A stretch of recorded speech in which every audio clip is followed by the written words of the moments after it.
You ask Tiger to solve.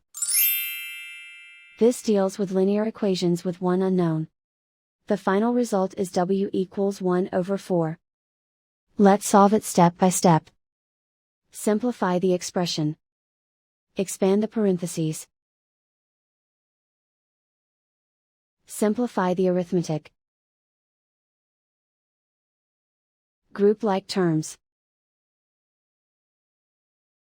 Simplify the arithmetic. Group all constants on the right side of the equation. Subtract 1 from both sides. Simplify the arithmetic.